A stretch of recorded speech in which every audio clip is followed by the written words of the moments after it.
Oh, you're saying Juiced isn't a competitive PvP guild, huh? They can imagine themselves to be a lot more than they really are, but the reality is that they're pretty dog shit and they're under-geared. And what they should be focusing on is leveling up and helping their members thrive, like was initially marketed to me. They should be helping people thrive by helping them grind, etc., etc., and giving them tips. You know what I mean? Maybe doing a little bit of node wars here and there for fun and for practice, and just doing other things, rather than focusing on trying to say take over Arsha. So they're operating under heavy ego that is not justified. They have no reason to be egotistical because they're not those dudes yet.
Yo, what up guys, it's your boy ShakyBay. So if y'all didn't hear, I wasn't uploading because I had COVID and I was really sick with it, and so I just didn't upload. You know, I just didn't have energy.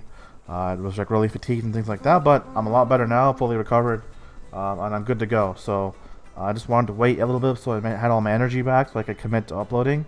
So unfortunately during that time I didn't get to grind a lot, but I did grind a little bit as I've come back slowly. But we're good now, so we're getting back to uploading and we're Gucci.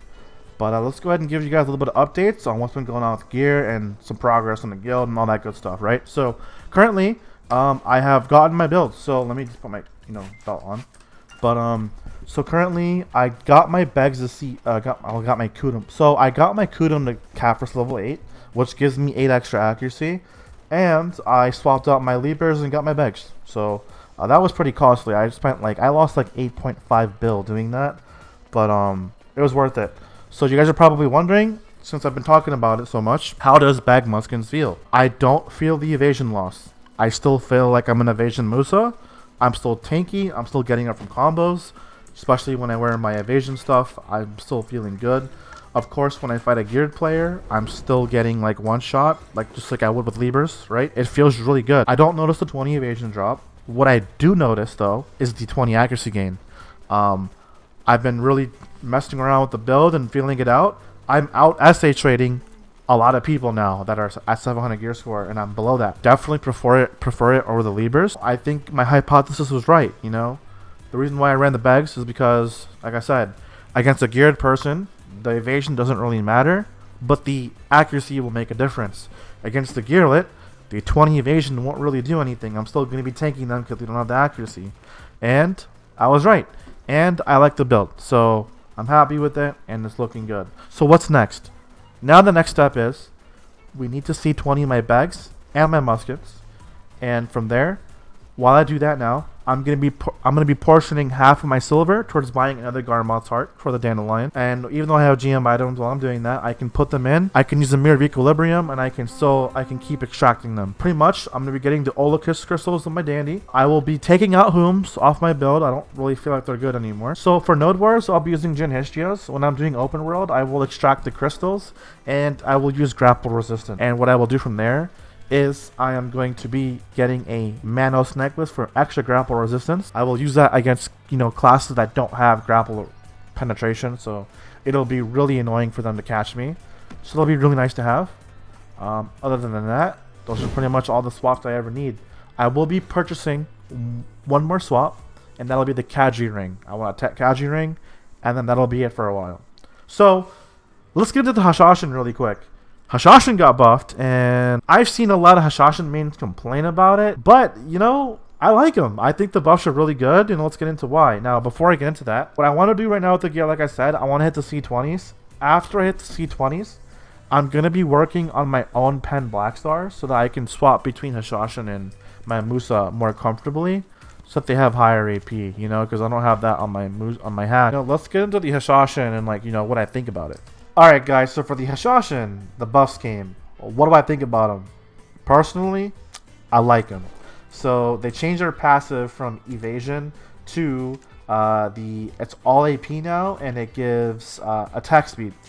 The attack speed is huge. Amazing update. Like, I love that about Hash.